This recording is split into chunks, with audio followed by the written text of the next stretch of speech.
Hello, hello, hello, hello. How's everybody doing today? I am live here. Um, my guest had a unforeseen circumstance and couldn't join me today, but I'm going to talk to you guys. All right. So if you join in today, we're talking about cars. Okay. So what I do on this Fact Friday is every Friday I try to bring you guys some information that can help you in real estate or in your daily life. And today I'm going to go back to my previous profession, which was automobile sales, which I did for 20 years. I sold cars for 20 years. And I know a few things about the car business. I know a good bit, actually, not to brag, pat on the back. But anyhow, what we're going to talk about is I was going to talk to my friend Steven. What he does is he fixes dings and dents, scratched up wheels, and stuff like that for folks. Um, so that's what he was going to talk about. But I want to talk to you about something, the same thing, but from a different point of view.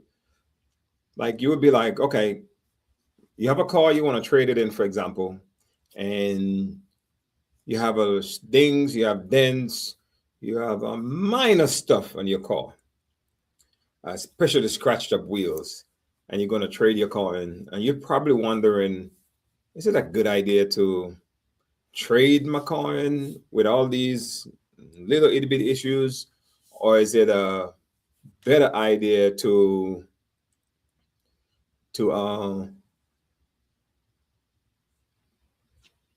fix the things first?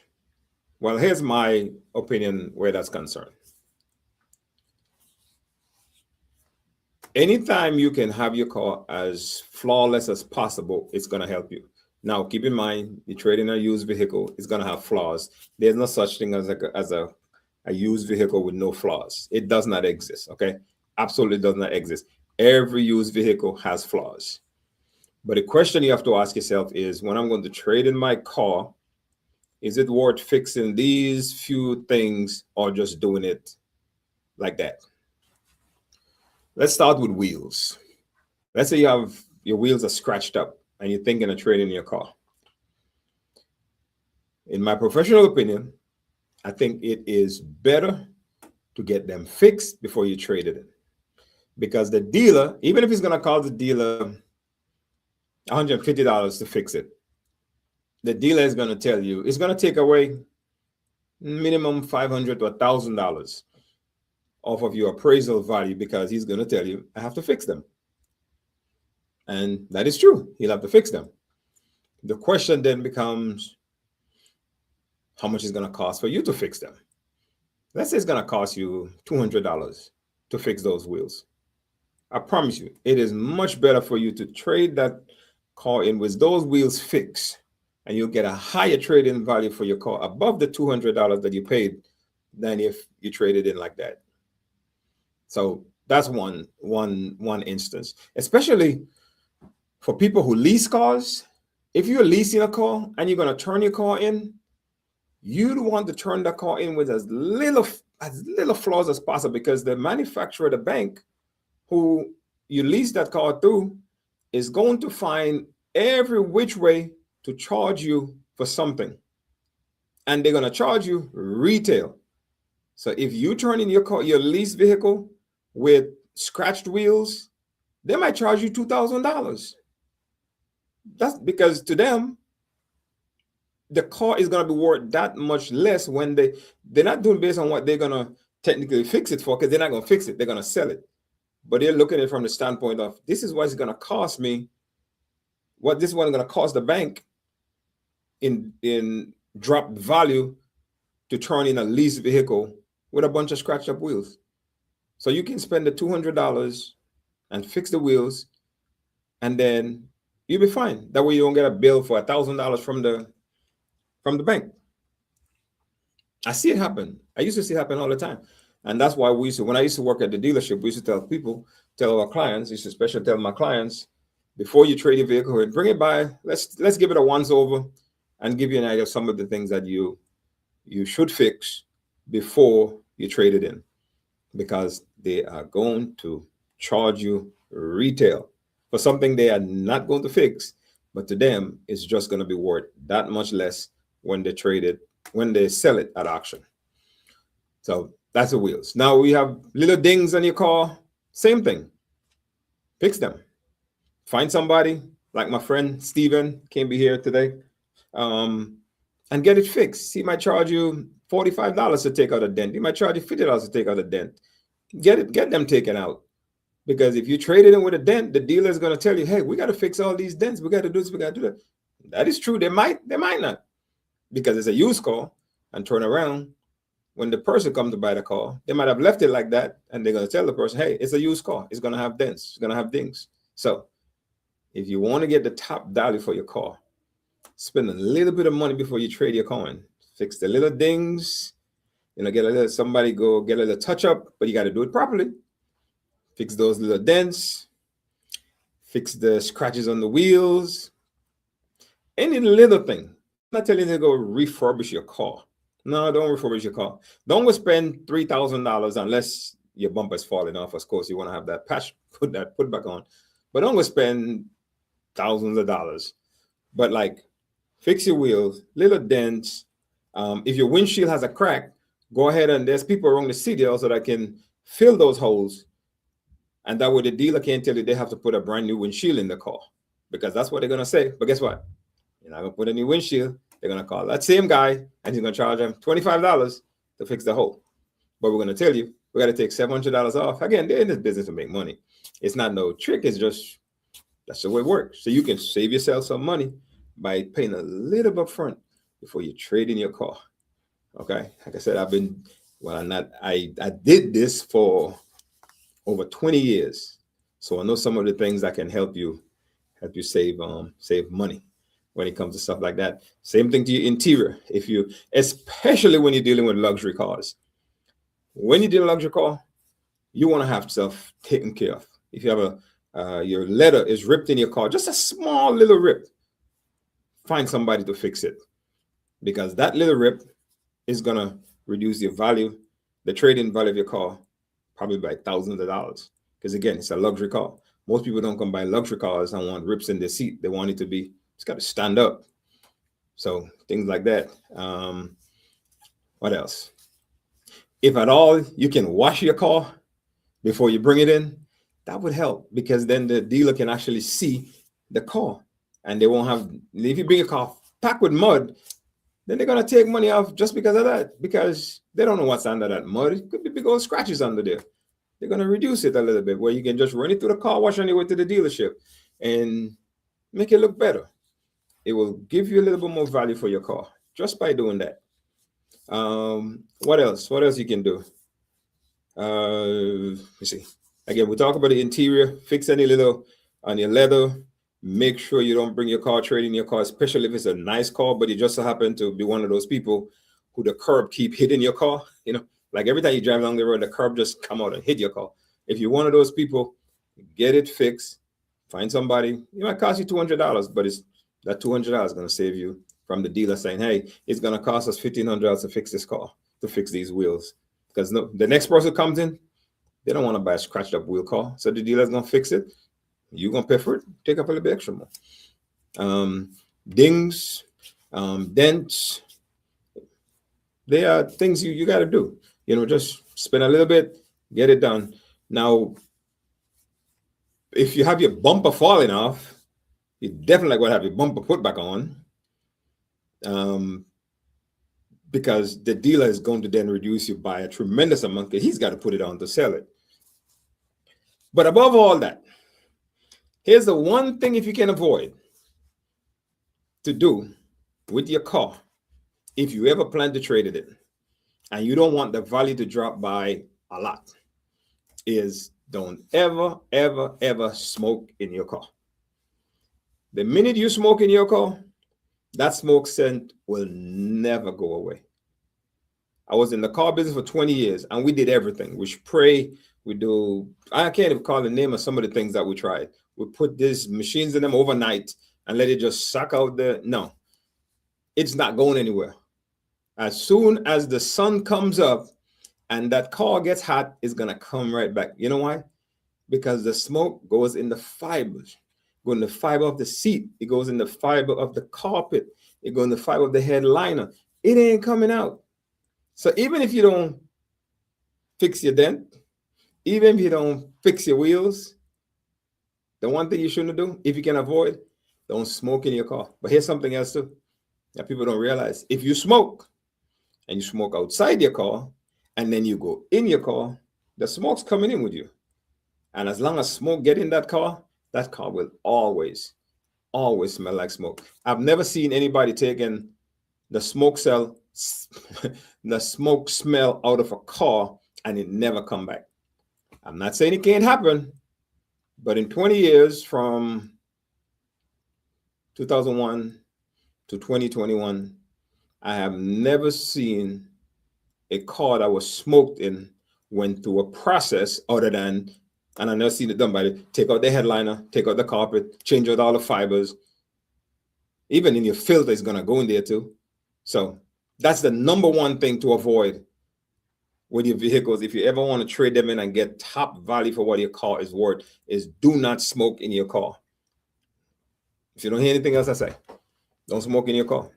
It will be worth thousands. When I tell you thousands, thousands less. Here's why. Let's just cut it in two. There's half of people that's coming to look at the car is gonna, as soon as they smell it, they're gonna be like, no, I don't care what it look like. I don't care how beautiful it is. And there's a great chance I don't care what the price is, they're not gonna buy it because they can't stand smoke. They can't drive a car that has been smoked in. So if you give it to them, they might refuse it. For example, my wife. If you give my wife a brand new car and it's been smoked in, she's probably gonna refuse it because she can't drive a car that's been smoked in for medical reasons, asthma stuff. You know, people just have the reason, but so don't do it. All right. Hey, if you guys online, you got any question, shoot me, just leave your comments and I'll try and answer while I'm going through this. I'm trying to think of other ways to help you when you're trying to trade in your car to get it looking good. The other thing you should do that has nothing to do with the looks of your car is to go online and just get an idea of what the car's worth. It's not what you think it's worth. It's not. So when you come in and you say my car's worth $20,000, because you think so doesn't mean it's worth $20,000. Okay, that's the first thing you understand. So go on. There's a lot of third-party sites. Edmunds.com is a very, very good one to check. Edmunds.com. You have Kelley Blue Book. We'll check Kelley Blue Book. You got NADA. So there's different ones you can go on that will give you an idea of what your car's worth. And keep this in mind. Those things aren't set in stone. It's a suggestion. It's a guide. So that when you go to the dealership, if Kelley Blue Book, Edmunds.com, and NADA all say your car's worth about $20,000, and you go to the dealer and they say it's worth $10,000, we got a problem.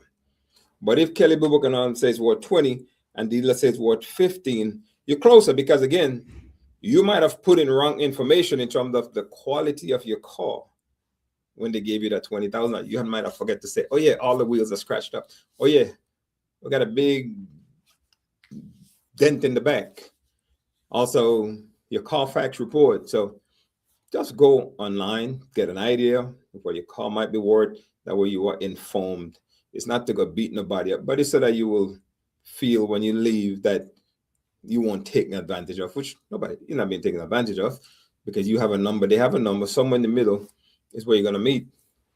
You know, they said if a great negotiation on anything is when both parties feels like they left something on the table.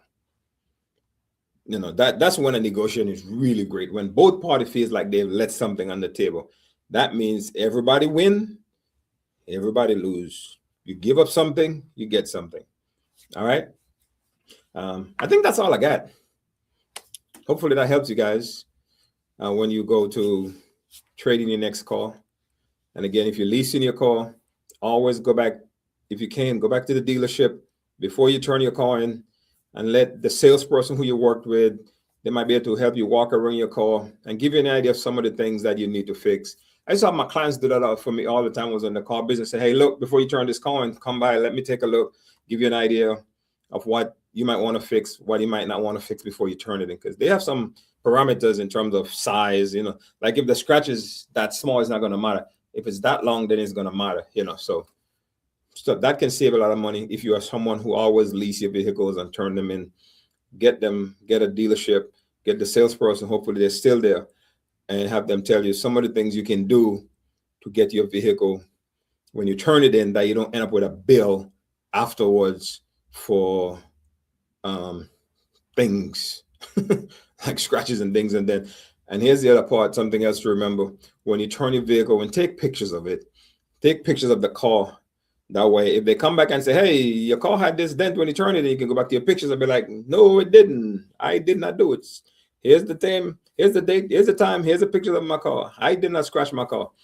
Somebody else did. So it's just like when you go to a rental company, you walk around. And in these days, you don't just walk around. You do a video round. You take pictures. Because when you come back, suckers will try to charge you. All right. Hopefully that helps somebody, save somebody some money next time you trade a car in or turn in a lease. And also when you trying to negotiate on your trade in, hopefully that helps you. So get your wheels fixed if you can, because it will help you on your trade-in value. Any small dings and dents, make your car look better.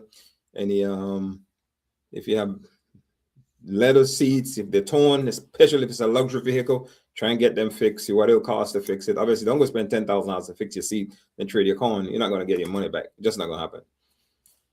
And again, above all else, if you can, avoid smoking in your car.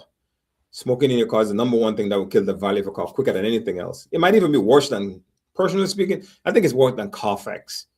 Because the Carfax is the Carfax. It might just be minor Carfax. At least they know what the Carfax is. The car had an accident. Okay, cars have accidents. They do. The car might still drive great. Everything might still function right in the car, even after the accident. But if you smoke in your car, it will never be the same again. Ever. Ever. And you won't know it because you're a smoker.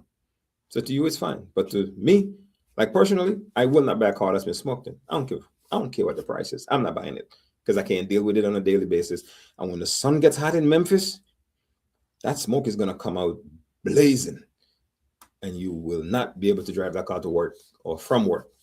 All right. So listen, thank you guys very much. Thank you. Thank you for tuning in. You can shoot me a message. I'll answer any questions you have. Next week, trying to remember. Yeah, next week, I have a loan officer who is also a veteran, and he's going to talk to us about VA, the military, a lot of benefits that are available for military folks that might not be aware of them. So check out for that next week. Again, I do this every Friday at 4:00. Just bring you guys information. That's all it's about. I'm not selling you anything. I'm not trying to get you to do anything. And whenever I bring somebody on, I'm not endorsing them. I'm just having people give you information that way you can take it. And hopefully this helps somebody today. Maybe you're going to trade in your car this week and you'll be like, you know what? Let me run my car to the car wash before I take it to the dealership. Let me take all the trash out of my car before I take it to the dealership. Everybody don't have to see how you live. I've seen some cars coming to the dealership. I'm like, these people really realize they were going to be trading this thing in? Woof. So yeah. Thank you guys. Thank you. You don't have any questions? I don't see any on there. Then we'll just end this and wish you guys a wonderful, wonderful, wonderful weekend. And see you guys on Friday at 4:00. And then on Tuesday, I will be posting might be on the home. This week is going to be a really good one. Somebody that I know that didn't want to do it, but did a wonderful job. So bye, guys. Have a wonderful, wonderful weekend. See you later. Bye-bye.